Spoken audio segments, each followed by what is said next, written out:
Letting go of the current paradigm? What? Welcome to the Joyous Expansion Podcast. I'm your host, Brett Dupree, scouring the globe to bring you stories of courage, passion, and resilience. If I could sum up this podcast into one word, I would use empathy. Now let's get inspired. Welcome to the Joyous Expansion Podcast. I am your host, Brett Dupree. I almost forgot what podcast I'm doing, as I'm also doing the Church of Awesome podcast, and I almost said the Church of Awesome podcast, but that's what I did this morning. Yes, this is a Sunday, so it's a little special, mostly because that means it's been less than a week since I recorded this part of my last podcast. A lot of times I do it Wednesday after work, and this is now Sunday to get started early. Pop. Yes, I am your host, Brett Dupree, your life coach of Joyous Expansion. Wow, brain working at full potential today. Today I have a fun interview with Harry Sherwood, who gives a lot of awesome, deep insights that I'm sure you're going to enjoy. But right now is not the interview part. Right now is the part where I get vulnerable about my life. Because how can I ask my guests to be vulnerable if I'm not vulnerable myself? This week has been interesting for me as I have been stepping up in a different capacity in Toastmasters leadership and thinking a lot about time and how I use my time, mostly because I have a friend of mine asking me to step up into one of her endeavors, and I've been very hesitant to do so. In fact, in an hour, I'm on a call with them. It's actually a pretty cool idea of providing helpful services to those in need, and it is aligned with the Joyous Expansion way, and it's a leadership position. But the problem I have is, how much energy do I have to give it? How much energy do I actually have? And that's what I've been thinking about lately, and that's been one of my hesitancies, even though there shouldn't be hesitancy, because one of the reasons why I'm stepping up in a Toastmaster capacity in a leadership role is to gain that experience. I'm going to do something in a leaderly way that I have not done before, and that gives me leadership experience. Yes, it's not one-to-one with the managerial experience, but it's more leadership experience than I had before. And this is stepping up into a leadership position of being a board on a nonprofit, which in my mind, I don't know. For some reason, I'm hesitant to do it because there's something about me that thinks I'm not qualified, and there are things in my life, for instance, getting this podcast to be more popular and actually doing something with it, doing my other podcast, the Church of Awesome podcast, and building the Church of Awesome community that I've been hesitating on working on creating. I'm doing a 5-day challenge starting tomorrow on building a Facebook group, which we'll see how that works. My guess is I won't do any of that challenge because that's just been my MO in the past of getting excited about something, or maybe I'll just do 2 days, then get behind and not do anything. I'm sure it's going to be something along the lines of 5 days, and now we get started, pay $9.99 or $97 for my mastermind group, which is probably not a bad idea of marketing. That's funny how marketing is. So that got me thinking a lot about my commitment, my desire, and what I do, especially since when I think of my other goal, which is weight loss. I hit a weight loss goal last week, and of course I spent the last 4 days eating all the food I can because I'm starting again on Monday. But why did I eat all the food I can? Why did I do that? Why do I keep on falling into the same traps over and over and over again? That's what I talk about with my therapist, or why I want to talk to my therapist, is I'm done going through the traps. I don't want to fall into them. But I also don't want to do EFT or any other thing like that, or meditate on a constant basis. I have this feeling in the back of my head that this feels overwhelmed. There's like time or something. I don't really know. It's interesting knowing the tools and having the tools, but not using them. It's almost, isn't that what self-sabotage is? Is having all the tools ready for you, knowing that you have the support out there, and then not doing it, not taking it up. Of course, there is my ask for help thing that I'm also working through. But thinking about it, especially with this interview I had, once in a while I get interviews that really stick with me. Each interview that I have is something that is amazing. A person sharing themselves to me and spending their time with me. And yes, this podcast is not that popular. I have 3 to 4 active listeners, and then generally speaking, based off other people, it's 8. It's generally, my lower end has 4 or 5 downloads, and my upper end have 20 something. So I average around 10 downloads a podcast. Podbean has 7 people have listened to something. So this is not exactly a popular podcast. The fact that I get guests to come on here amazes me, especially people I don't know. And I tell them, I'm honest. If someone asks me how many listens, I say I get around 10 listens an episode. I'm honest. That's where I am right now in episode 33. Angel number. True friendship is a sound health. The value of it is seldom known until it's lost. Isn't that a fun angel number? There are times where I don't want to keep on doing this. And to make myself happy, I just go to my Facebook and unfriend some people. And that does, for some reason, makes me feel good. I have over 1,000 friends. I don't need 1,000 friends. Why do I have so many? And just letting people go feels good every once in a while. It's like I have 1,000 friends and 3 listens. I mean, seriously. Are you really supporting me? Do you really like me if you're not willing to listen to my podcast? I mean, you can listen to it while cleaning. It's a podcast. Sheesh, friends. But seriously, though, thinking about commitment and what that means, what am I willing to give up? What am I willing to do in my life to be successful? Am I willing to go the extra mile? In my life, I haven't been.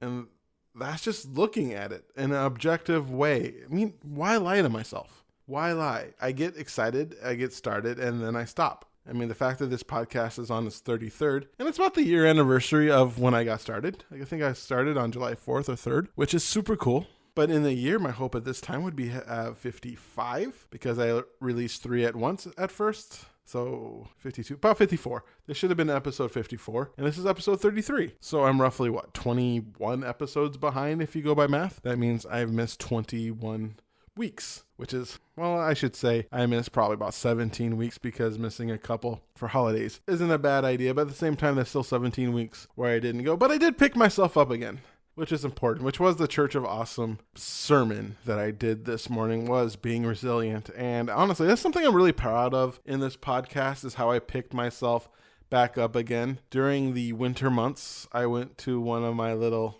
downtimes is the best way to put it. I mean, I was great with the light workers. I was fine with my girlfriend. However, when it came to my podcast, I was feeling overwhelmed. When it came to dealing with Molly George and the district leadership, it being my PRM, I felt overwhelmed. I felt not heard. I just felt bad. I just didn't feel like I was being supported, and I let that get to me. And I spent a lot of time that I could have been working on something awesome, watching Netflix or just YouTube videos instead of trying to reach my full potential. And that's not to say that I shouldn't do that, but it's also to say that I could have done better. And the thing that I could have done better with is this podcast. And so when the new year came along, I said, all right, we're going to do this podcast. I'm going to focus on what matters to me and get it done. And I am proud of that. I think I've talked about this before, but I'll talk about this again because I don't plan this out. I just talk about what's on my heart and what's on my mind. And what's on my mind in doing this right now is that reframe that I started having. Because before,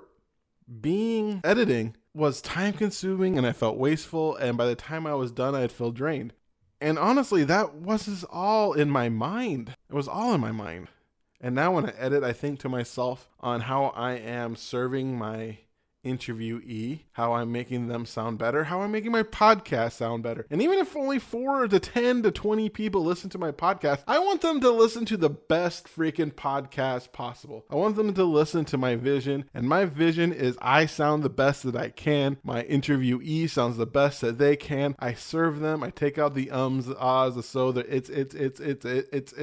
I take that out. I take out the breathing because honestly, I don't want to hear breathing. Maybe that's a weird thing about me, but I'd rather just hear the person talk. And I do that. And I feel proud to do that. And when I do it that way, yeah, it takes like 2 hours to do, but it feels good. Plus, I also started taking breaks. Before, I would try to interview and then try to push through. Now, when I feel that feeling of, I don't want to do this, I take a break. I watch some YouTube for 15 minutes or do something else for 15, 20 minutes. And then all right, I get back at it. And so I'm getting better at doing it earlier, finishing it on a Sunday instead of pushing it to Wednesday and trying to push it, come home, eat, finish the thing I watched as I started to eat. Then all of a sudden it's 8, then I'm editing, and then I'm recording this part, then editing this part, then I'm recording the other parts, then I'm putting them together, and then I'm uploading them, and then I'm just writing everything, then I'm creating all the infographics that I use. And that feels overwhelming to do it all on a Wednesday evening, and my Wednesday evening's gone. If I do this on Sunday, when I have all this extra time for not working, then honestly, I'm be done with this part. And this first part, I talk for like 12 to 15 minutes, and then I edit that, and that takes like half hour to an hour. And so, yeah. Anyway, I think that is the 12-minute mark. And so let's get started with the interview. I am very excited about Harry Sherwood. It was a good interview. Let me set this up for you. Harry Sherwood's dedication to following his heart led him to travel the world. Over the last decade, he's lived with and learned from monks, yogis, martial artists, masters, professors, and psychologists. Henry practiced thousands of hours of meditation and received a religious studies degree from the University of Michigan. He studied Tai Chi, Gong, Kriya Yoga, meditation, mindfulness, and psychology. Harry also took part in shamanic ceremonies, tribal ceremonies, plant medicine ceremonies, and funeral ceremonies ranging from China to Ghana to Indonesia to California. The accumulation of these experiences led Harry to found Consciously.org, where he and Melanie McDaniel guide people into fulfillment, transformation, and expanded awareness in mind, body, and spirit. Harry is currently working for his Doctor of Metaphysical Counseling degree at the University of Sedona. So here is my interview with Harry Sherwood. Hello, Harry, and welcome to my podcast. Well, thank you for having me. I'm excited to be here. I'm excited to have you. Looking over your bio, you seem to live an exciting life. Can you give people a brief description of who you are? Yeah, sure. My name is Harry Sherwood, and I am the co-founder of Consciously.org, where we bring people into transformation, expanded awareness, and specifically in the health arena, whether that's physical, mental, emotional, or spiritual. My partner and I have both gone through our own challenges, ups, downs, lefts, and rights in life, and now we bring other people into that same conversation to help them through the same thing. That's cool. One thing I've noticed about us people who serve, we generally have an origin story, something that spurred us to want to change our lives and do things. How did your life start out? That's a good question. So, the early years, there wasn't a lot of turbulence, so to say. I grew up in Southern California, I had two older brothers, mom and dad. There were some bumps and certain things along the way. Parents got divorced. My oldest brother is an addict known as a chronic relapser. He's been in and out of rehabs for about 15 to 20 years now. There was some struggles there. But honestly, the main struggle came for me within Western society specifically. There was a mentality and a programming, a perspective in the culture and society that I just didn't seem to fit into. There was a mold that just wasn't fitting for me. And so I felt suffocated in my life by the time I hit 18. And I needed something else. I needed something different. And so I wound up going on my own quest, my own spiritual quest in life, which has been absolutely phenomenal and has been very powerful, scary at times, a lot of fear, a lot of overcoming, but it led me on a really profound journey that has transformed who I am today. What did you find about Western civilization that was so suffocating? That's a good question. I would say that there's a right way to be and a wrong way to be. There's what's punished and what's rewarded. There's just especially in a scientific perspective, there's a very much, if you cannot measure it, it does not exist. So it's a box, and most cultures are. It's just a box I didn't fit into. I was interested in kind of what lied beyond our five senses. I was interested in spirituality and what that could teach me. I was interested in just something different.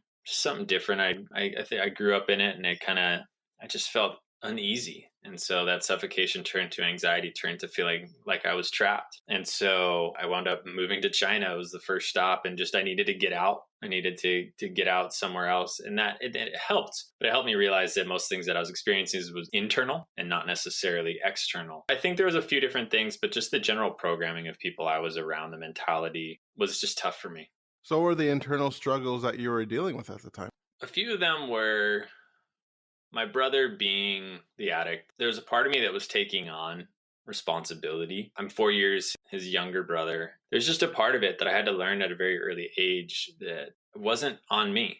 Everyone makes their own decisions. Everyone walks their own path. And I was taking on, who am I as a person if I can't help? Who am I as a person if I'm not enough for him to want to stop?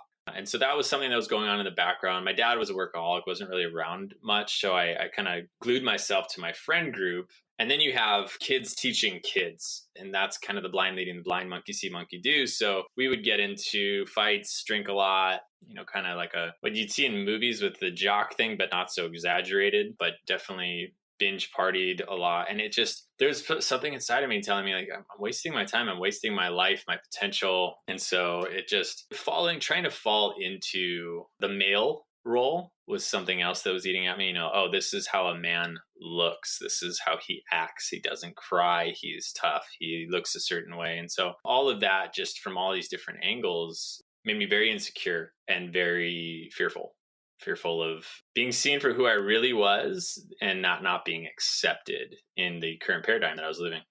Yeah, that we do tend in Western civilization to put men into this certain box and how we're supposed to act, how we're not supposed to cry, how we're not even supposed to ask for help, and we're supposed to figure out everything on our own because that's what a man does. Take the bull by the horns. Yeah, and that was something that, especially I played football, so it was an exaggerated mentality there. It was very much break your finger, well, roll over and shake it off type of thing. And so it was very much like I played my entire senior season with a torn shoulder and I didn't say anything because that's how I'd been taught. And then it wound up getting so bad that I had surgery afterwards, and it's never been the same over 12 years later. So yeah, that was definitely one of the things that was kind of weighing on me and creating that suffocation amplified.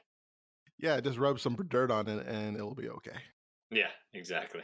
So you moved to China. What was the first thing you really noticed when you got there? The China trip was fascinating because while it was very vastly different, it was also very similar. I was a kid when I grew up, I believed in magic. I believed anything was possible. I loved kind of anything mystical, magical, and different. And so I had seen all of these Eastern films of martial artists who could do all these superpowers. I grew up as a Dragon Ball Z fan as a kid. And so when I got there, there was this hope that those things would at least be there in some form. When I got there, I realized I was still me, still the person that I was when I left. I was no longer caged by my surroundings, quote unquote, but I was still the same. I still brought all my baggage with me along there. And they were all people, they all breathed air, ate food, and did their thing on a daily basis. So that was kind of what my expectation was, and what I experienced were two totally different things. That was a really huge lesson in recognizing that there's a book called Wherever You Go, There You Are.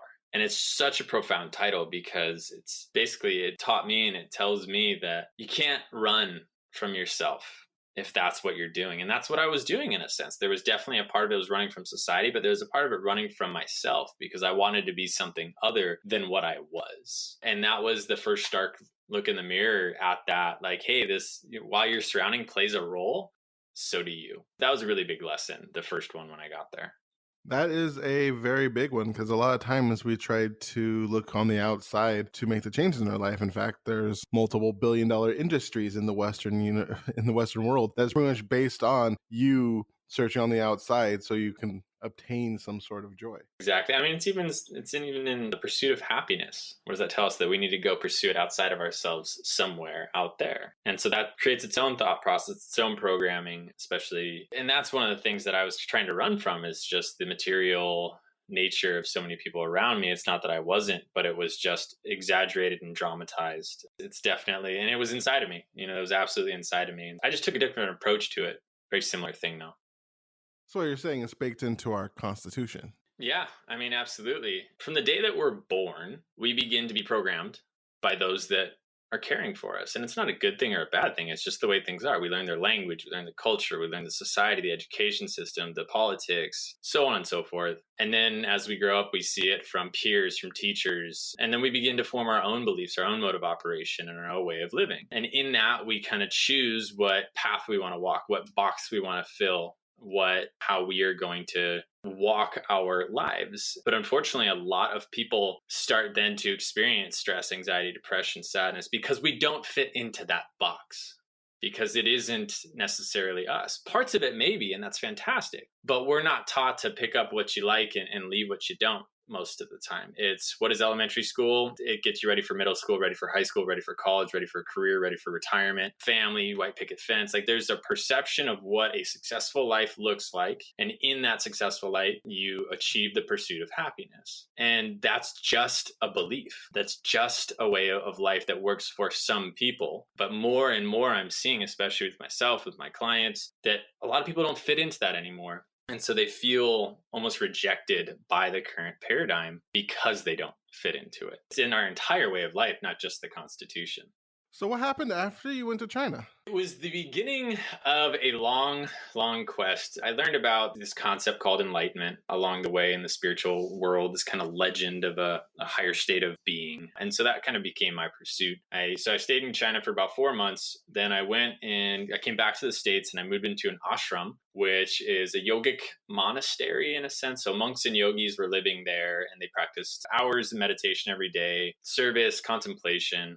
So I spent the next 6 months there. And that was profound. It absolutely taught me to look within, to not try to run away from parts of myself that I didn't like, but to sit with them and to shine a spotlight on them. And not to judge them, but to just be with them. I started to experience some really powerful things and powerful connections, stuff I'd only read about before, whether it be in books or scripture, so on and so forth, spiritual experiences. And those two put together kind of changed my trajectory in life. Beforehand, I had been coaching high school football and just working and going to community college. And afterwards, I wound up going and getting a religious studies degree from the University of Michigan, which also led me to Indonesia, led me to Ghana. And so it led me around the world. But it was interesting because I had realized at that point that it's not about where you are. It's about, are you present? Are you connected? Are you working on yourself? Because wherever you go, there you are. So I was starting to do these things, not from a place of I need to, but a place of I get to.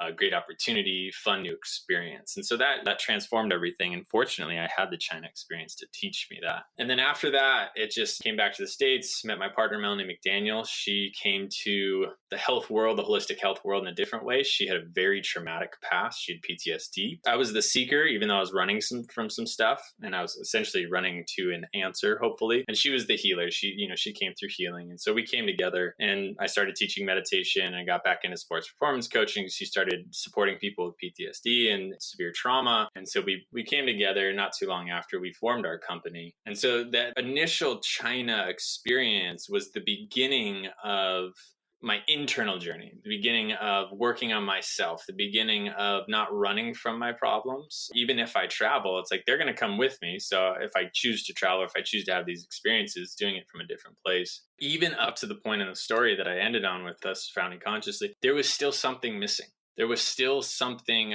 that I felt like I was still chasing. I needed something else to be whole and complete. I needed something outside of myself still. And so it wasn't until about a year and a half ago, that I had what some might call a really big epiphany, what others might call an awakening. But it came to me in this just really profound experience and moment, I guess succession of moments, which is essentially was all of these experiences that I've had, all of this stuff, I was rejecting myself for who I was. And I had this subconscious belief that I needed to be something else, that I will be enough when, that I will be whole when I've achieved X, Y, or Z. I saw this mimicked in so many people that we were working with. When I've made enough money, when I've got my perfect career, when I have the perfect relationship, when I've reached enlightenment, when I've suffered enough, when I've paid my dues. And we all have our wins in different areas of life. And then once we've achieved that, then we'll be enough. Then I will be whole. Then I will be fulfilled. Then I will be complete. Then I will be successful. And what we're all saying, and what I was saying, is when I get there, essentially rejecting here, saying that here is not enough, so I need to be somewhere else. And so I was rejecting myself for who I was in that moment completely, not just, it's easy to accept the good parts and the brilliant side, but the darkness and the foolish side, the blooper reel, stuff I don't want people to see, it's harder to accept. And so I was rejecting myself as a whole. And same with my present moment. I wanted it to look some other way. There was this incongruence. There was this resistance to my life and to who I was still going on, even after all this work I had done, even helping others through their own stuff. And so when that finally came in and I finally recognized I was living in a state of resistance to life. I was living in a state of resistance to every single thing. And most of it was subconscious because I was either grasping onto something I didn't want to change, or I was trying to do my best to change it. And when I had that realization, everything shifted, and I learned to kind of start to be in harmony with life, to accept who I am right now fully, to not need to look a certain way anymore, to not need to have a certain amount of money in my bank account in order to feel successful, to not need to have the accolades or the numbers behind my name and all that stuff. If I choose to do those things, great, but I don't need them. And that's a part of that programming. That's a part of this pursuit of happiness that was still there. I learned finally how to stop resisting my existence. And it was a long road to get there. And there's still parts of it that aren't fully in acceptance. It's been a really profound last 10 years in coming to accept myself for who I am right now. Wow, sounds like you got over spiritual bypassing, because a lot of times I've noticed people try to go into a spiritual route to get out of the rat race, but then they turn their spiritual route into a different version of that rat race. Yeah, and that's definitely something. I think spiritual bypassing holds that perspective, as well as I'm doing all the right things in my spiritual work. I'm meditating, I'm sitting in positivity, I'm sitting in the light, so I don't need to venture into the shadow. I don't need to venture into the darkness. I don't need to do the harder work, the muck work, cleaning out of the ship, so to say, which I had been doing. I quickly realized that it could easily not do the work you need to. In that sense, I had been doing that work from early on. What I realized was, if I believe that work has to be done in order for me to be at peace with who I am, that's just another way of saying I will be enough when. And so, yeah, there's parts of it that we're just exchanging one circle, running in circles for another. And yeah, you're absolutely right. I see a lot of people in the spiritual communities it's the same mentality. It's just they're in a different game, different box now. So what was it like having that epiphany? Wonderful. Absolutely wonderful. It was as if I saw myself completely for the first time without judgment. It was the first time I'd ever really just been okay with Harry and all the parts that I hadn't been okay with in the past. And weight had been lifted. I tend to hold resistance, physical resistance in my sacrum area and my lower spine. And I just saw that dissipate a lot, even though it comes back because there's a tendency there. I recognize it so much quicker. It was profound. It was amazing. It was wonderful. And what's even more wonderful is that I don't live in a constant state of acceptance right now. But in the practice of it, I recognize that even when there is resistance, can I be accepting of that? Or am I going to start to reject that as well, creating another level of resistance? And so even when there is resistance, can I just be fully accepting of Harry, who he is in every single moment? And it's been liberating. It's been absolutely liberating. And it completely changed how I perceive a lot of things in the world and how I work with people now too. One thing that I found interesting of what you just talked about was not always being in self-acceptance. I remember when I first started my spiritual path around 15 years ago, I thought there'd be a point in time where I had everything figured out, and then I'd be in this enlightened perfection type BS, really. And just that ideal is just another way to keep us from being ourselves. Yeah, and I think there's also a misinterpretation of it. I think for me, enlightenment isn't about being in this perfect human form. It's finding perfection in imperfection. It's, can I be perfectly, or can I step into peace with my imperfection? And in that, if my perception changes of what perfect is, if me just being myself and flowing with life and being in the Tao or in the great flow, the great perfection, however one might call it, that completely changes a definition of perfection. And so it's not about reaching some perfect state. It's about being at peace with the state that is and recognizing the perfection that exists in that right now.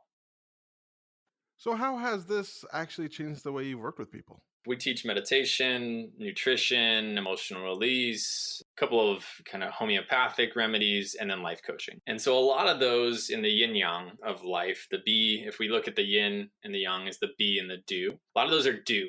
Hey, we recognize that there's this pattern of suffering for a lot of people, a pattern of feeling like they're not enough for a lot of people, a pattern of wanting things to be different so that they can finally reach their there. And so a lot of those are designed to help people get quote unquote there.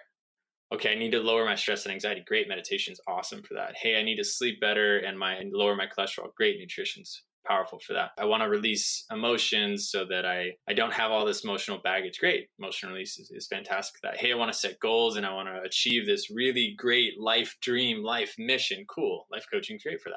But what it can do, if done in an imbalanced way without the B, is that it can just, like we said earlier, it can just create, you'll be enough when you've done all of the stuff in the life coaching, the meditation, the nutrition, the emotional release. So it just creates another I will be enough when, which I hadn't seen. It's just like, okay, let's implement these things and let's make changes. And in changes, we start to release these certain things. And as we start to release these certain things, life gets more peaceful. And that's true. And I'm not saying let go of the do. It's still a part of the equation. And all those things that we do are powerful. And there's been fantastic results. However, now what I do, I start with saying, look, we're going to do all these things. But I want you to recognize that if we operate from the belief that you need these things to feel whole inside, we are shooting ourselves in the foot. We are not operating in a way that is going to find you congruent in life. Because when you get there, wherever your there is, most people who reach the high levels of success in whatever area of life that they're aiming for it say something's still missing. And that's because they're still rejecting themselves for who they are. They realize it was never about that in the first place. So I immediately start off with a 90-minute conversation of bringing people into how we are programmed to reject ourselves. And so we immediately start with the acceptance of self, acceptance of who we are. Even though we're going to work to change some things, that's okay. But can I be accepting of who I am along the way as I'm changing certain circumstances? Because, hey, we have to pay the bills and, there's certain dues in life that don't fall away. But there's a balance to be had. And most people are wildly imbalanced, especially in the coaching world. They're so do to be able to change things that they're rejecting themselves as they are. So they're just perpetuating their own cycle. So what's your favorite thing about running your company?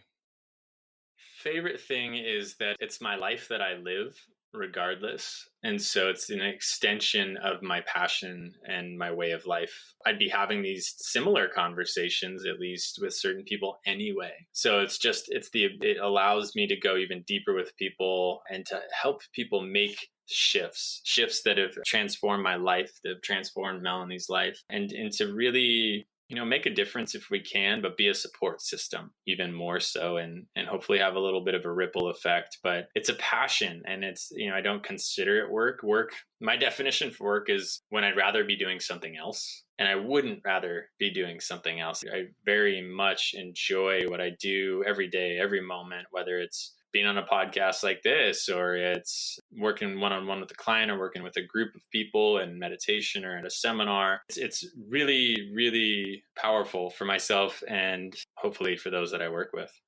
You enjoy being on my podcast. I'm honored. Indeed. So I'm curious, do you have any fun success stories to share with us of people you work with? Absolutely. In all sorts of different ways too. For me, the really fun ones are just the little epiphanies along the way, because those are the ones that seem to really last a long time. So when people take the micro steps, it turns into a really big shift. And we've had a lot of those, just with some people in a 3-month program, with the meditation program. We had one guy who had done a lot of different meditation programs, had tried a lot of the apps, done the YouTube channels, and he had a couple of really profound experiences during the meditation program. And afterwards, he just came to me, and he wrote a testimonial on this as well. But he just said, I was actually really skeptical at first because nothing had really worked, but your approach is different. And I actually was able to really connect and to create a habit around this. So I'm going to be using this going forward. So it wasn't just a 3-month thing. It was the building blocks for a lifestyle. And I love hearing that, because that's why we call ourselves holistic life coaches. It's not about just the time that we work together. It's about the entire journey for the rest of your life. You're learning something that you can take with you moving forward. So something like that's really fun. We had someone else come in, and she had macular degeneration and was a little bit overweight. And so we were able to get her down to the weight that she wanted. She was feeling really healthy. Her macular degeneration went away. All the swelling in her eye and her blood vessels went away. And that's always a really fun one, because that's a little bit easier to see. It's not quite as subjective. It's something that can be measured medically, and so on and so forth. And, there's been big transformations. There's been small ones and everything in between. And helping people, seeing the epiphanies, though, that's my favorite part. Just watching people just go bing. Yeah, just like, oh my gosh, I've never looked at it that way. And you can just tell that just that little mindset shift is going to have a huge ripple effect in their life. That is really awesome. Yeah, thank you. We are getting towards the end of our time together, and one thing I like to ask my ask my guests is to do a 1 minute of motivation. You can imagine this as if you have a time machine and you travel back to your 8-year-old self, and you have to convey what you need to know at 8, but you only have a minute to do so. Or you can think of it as condensing your entire life's message into a minute. So, are you ready? I hope so. You are the one that you've been waiting for. Everything in life that we search for is a sense of wholeness and completeness, a sense of connection with our surroundings and with ourself. And if we keep looking for it in some other place, we never understand that it lies right within us. And so as you're walking through life and as you're tumbling and falling and standing back up and running and flying and doing everything in between, recognize that it's you that you have always wanted to find. It's being at home in yourself. It's acceptance of yourself. And just sit with, what if I am exactly what I was searching for? What if inside me lies all the answers of life? And live with that, sit with that, be with that, and it will change your life. Awesome. Thank you so much for being on my podcast. I really enjoyed your story on how Western civilization kind of put you into a box that you did not feel comfortable with, and that you did something to change it. You went out to travel, which expanded your worldview as well as made you realize that it's an internal struggle that we need to deal with because we always take ourselves with us, thus creating a situation where you're able to expand your inner world to a point of reaching a point where you're able to serve people from an authentic, loving place. So thank you so much for your story and your service to humanity, and good luck in everything that you do. I appreciate that. And that was a very good summation of everything we talked about. So well done. Thanks. Have a great day. You too. And there you have it, folks. That is my interview with Harry Sherwood. Yeah, that interview really made me think mostly about the idea of thinking that you should be somewhere else is rejecting who you are now. It's the Buddhist idea of letting go all desires. And the ironic part about letting go all your desires is that you don't stop moving forward. You just let go of the idea of who you are at the time you are now, and the belief that what you desire will bring happiness. Because one thing I like that Byron Katie talked about is that suffering is believing that the world is different than it is now. Anytime you believe that, anytime you think about that, you suffer. And so fully accepting yourself as you are now and embracing it, and then constantly moving forward, because honestly, if you're not growing, you're dying. You want to move forward. That's just part of the human condition, and it's part of what makes your soul happy, is moving forward and becoming a better person. And it's not to reject who you are now, but to accept that there's always room to become. The old Buddhist saying, always being, always becoming. And so what Harry talked about was the embodiment of always being, always becoming.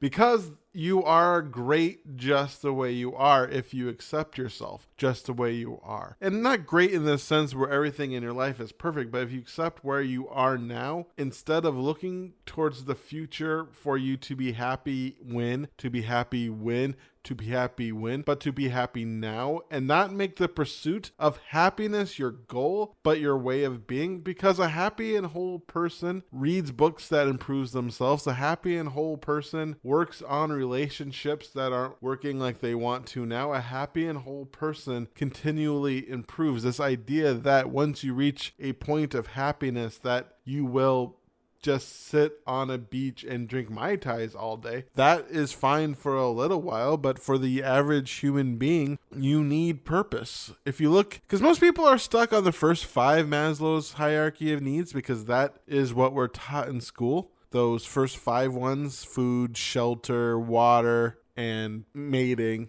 I don't remember. Food, shelter, water, mating. Is it only 4? I'm missing one. Whatever. You don't need to know. But basically, what you need to survive right now or to make your life now. But once you have those, there are more needs that you need to be human.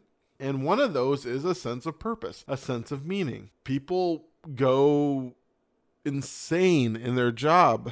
I mean, this, in my humble opinion, a lot of alcoholism for people who are beyond, who are living within their means, meaning they have food, they have shelter, they have a job that gives them money. Because this is one thing I truly believe, is that money doesn't buy you happiness, it buys you relief. And it's a subtle difference. It's very subtle. The difference being is happiness is something that is beyond relief. It's like if you had a nail in your foot and someone pulled the nail out of your foot. Happiness isn't the nail being pulled out of your foot. Happiness is your foot healing and being able to run again and playing basketball or whatever you like to do that's physical. That's happiness. That's happiness. Relief is just pulling that nail out. And after a while, you don't even think about that nail because that nail isn't part of your pain. It doesn't really matter. Once you reach a certain point of money, it doesn't really matter unless you make the pursuit of money your goal, which of course is the ultimate evil. It's the love of money is the root of all evil. Not money is the root of all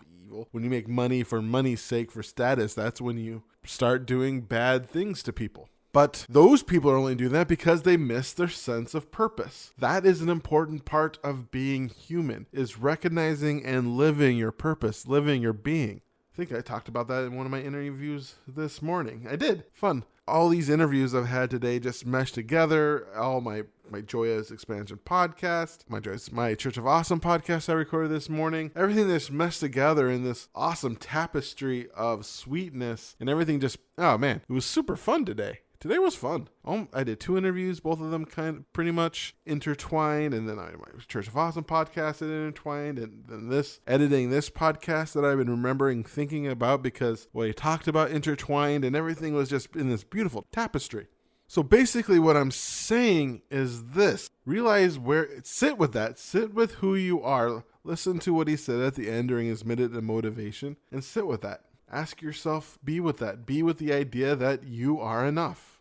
And as you are enough, you will not stop. This idea that you will stop once you reach a point of joy does not understand the fundamental need of human beings. You will always want to move forward because that is something we need. We need to move forward. We need purpose.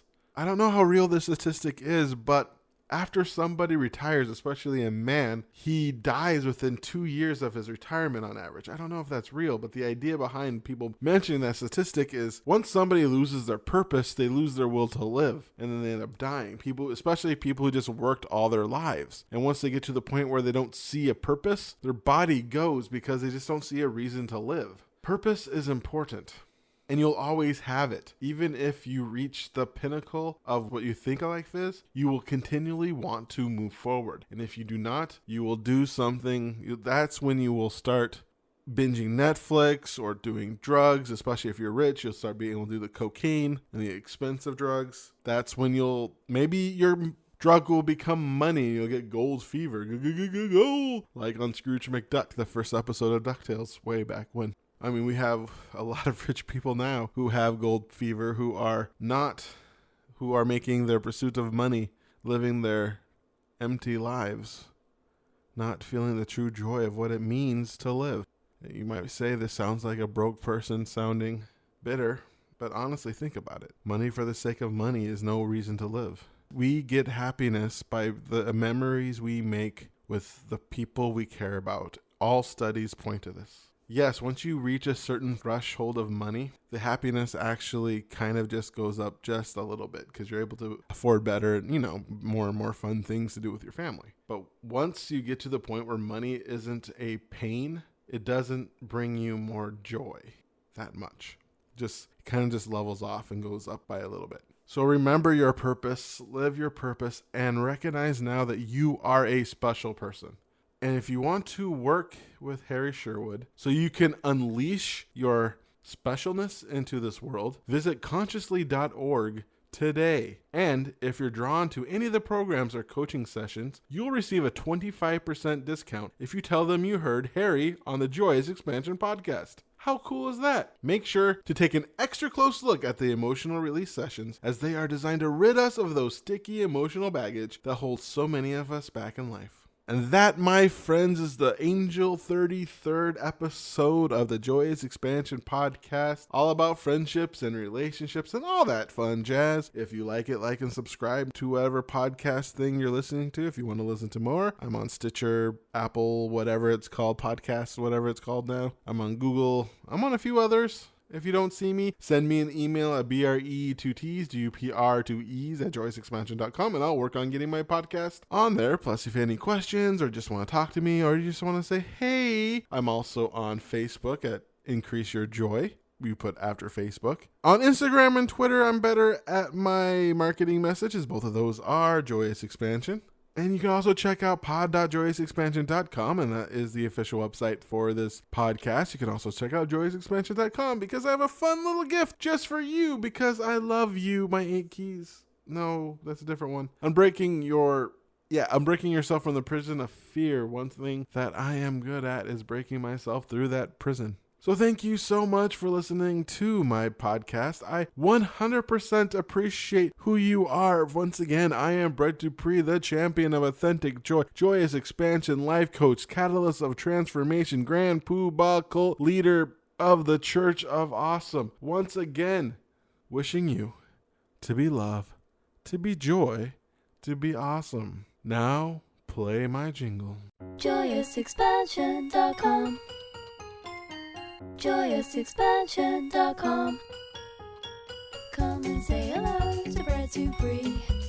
He is an inspirational life coach. Good for you and good for me. He turned my life from grey to blue. I'm sure he'll do the same for you. Get in touch and you'll see your life will change dramatically.